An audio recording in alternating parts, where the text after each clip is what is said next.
ত্রয়োদশ জাতীয় সংসদ নির্বাচন উপলক্ষে শুক্রবার লক্ষ্মীপুরে যাচ্ছেন জামাত ইসলামের আমির ডক্টর শফিকুর রহমান। অংশ নেবেন জনসভায়। এই মুহূর্তে সভাস্থলে আছেন সহকর্মী আন্নাজমুস সাকিব। সরাসরি যাচ্ছি তার কাছে। সাকিব, জনসভা ঘিরে প্রস্তুতি কেমন দেখছেন? লক্ষ্মীপুর আদর্শ সামাদ মাঠে জামাত ইসলামের পক্ষ থেকে বিশাল জনসভার আয়োজন করা হয়েছে। এই জনসভায় প্রধান অতিথি হিসেবে উপস্থিত থাকার কথা রয়েছে বাংলা জামাত ইসলামের যিনি আমির ডাক্তার শফিকুর রহমান। তাকে ঘিরে মূলত লক্ষ্মীপুরে এখন অনেকটা বলা যেতে পারে যে সাজ রব তৈরি হয়েছে। বিশেষ করে বাংলাদেশ জামাত ইসলামের লক্ষ্মীপুর জেলার যেসব নেতা কর্মীরা আছে, লক্ষ্মীপুরে যেহেতু 4টি আসন রয়েছে, সেই 4টি আসন থেকে যারা নেতা কর্মীরা আছে এবং লক্ষ্মীপুরের যারা জনপ্রতিনিধি হওয়ার জন্য সংসদ সদস্য যারা আছে, তারাও কিন্তু নিয়মিতভাবে এই মাঠটি এসে পর্যবেক্ষণ করছে। আমরা সেই ধারাবাহিকতা দেখতে পাচ্ছি যে আজকে সকাল থেকে কিন্তু অনেকেই এই মাঠটিতে এসেছেন, এসে এই জায়গাটি পুরোপুরিভাবে পর্যবেক্ষণ করেছেন। পর্যবেক্ষণ করে এবং কি হচ্ছে যে ডেকোরেশন যে কাজগুলো রয়েছে বা সাজসজ্জার যে কাজগুলো রয়েছে, সেগুলো কিন্তু তারা প্রথম থেকে লাগাতারভাবে তারা সেগুলো পর্যবেক্ষণে রেখেছেন।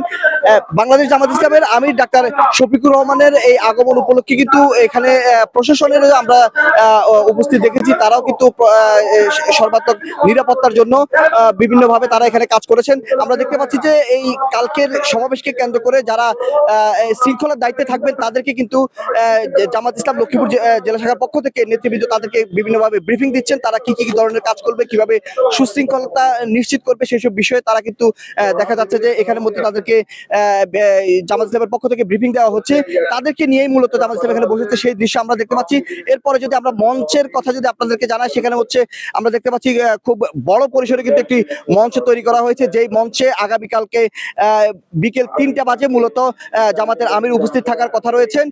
জামাতের আমিরের সাথে সাথে এখানে আরো উপস্থিত থাকবেন বলে আমরা জানতে পেরেছি।